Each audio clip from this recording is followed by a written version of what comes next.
গদি মিডিয়াটাকে মিডিয়া বলা বন্ধ করুন। কে গদি মিডিয়া হচ্ছে পুঁজি নিয়ন্ত্রিত মিডিয়া, ওরা মালিকের বাইরে কথা বলতে পারবে না।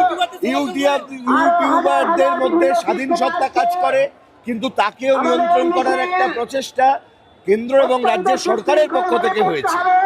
এবং আপনারা দেখেছেন ইউটিউবারদের একটি অংশকে নিয়ে কলকাতার কয়েকটি হোটেলে কিরকম মিটিং হয়েছিল, এবং তারপর সেই ইউটিউবারদেরকে রাজনৈতিক কারণে ব্যবহার করা হয়।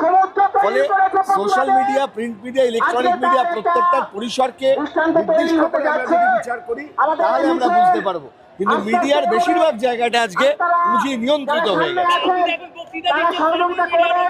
হ্যাঁ,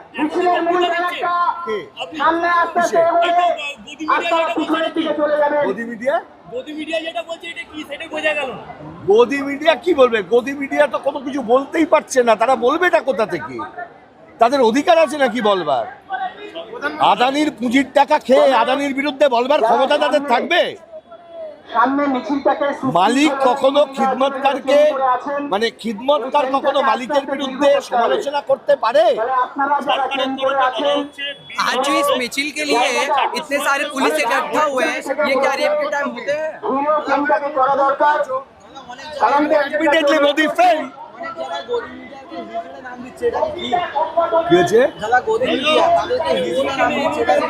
গদি মিডিয়াকে নিয়ে আর আলোচনা করারই দরকার নেই, ওগুলো যারা দেখছে দেখুক। Forget about গদি media, look at the people. আরে এই সরকারের কাছ থেকে কি আশা করেন? ফুলচন্দন ছড়াবে? দে আর BJP backed by RSS, fascist organization. দেখুন, এটা আমাদের দুর্ভাগ্য। সুপ্রিম কোর্টের বিচারপতির কাছে যদি, প্রধান বিচারপতির কাছে যদি এই সময়টা না থাকে, তাহলে বুঝতে হবে আমাদের দেশের বিচার ব্যবস্থা প্রশ্নাতীত নয়।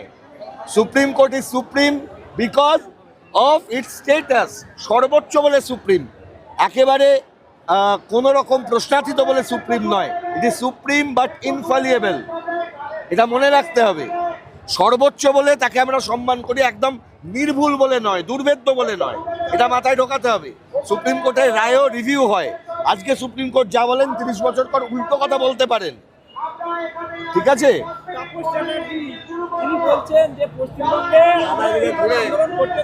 কে ছাড়ুন, ওদের কথা বলে আমার কোনো লাভ নেই। মানুষ মানুষের আন্দোলন করবে, আন্দোলন কারুর মুখাপেক্ষী হয়ে থাকে না।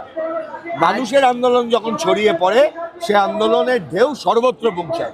আমরা অভয় আন্দোলনের সময় দেখেছিলাম, মানুষ কোনো শাসককেই চিরকালের জন্য রেখে দেয় না। শাসক যেন এটা বুঝে যায় যে সাধারণত মানুষ হচ্ছে প্রতিবাদ করতে পছন্দ করেন, এটাই তার স্বাভাবিক সত্তা। যখন মানুষকে প্রতিবাদহীন করে দেওয়া হয়, তখন তার স্বাভাবিক সত্তাটাকে হত্যা করা হয়। তিনি মানুষের পর্যায়ে থাকেন না।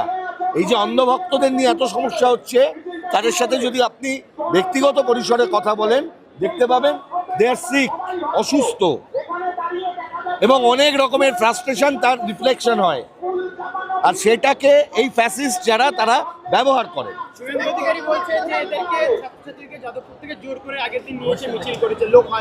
এইগুলো ওরা বলবেন, ওনাদের কাজ বলা।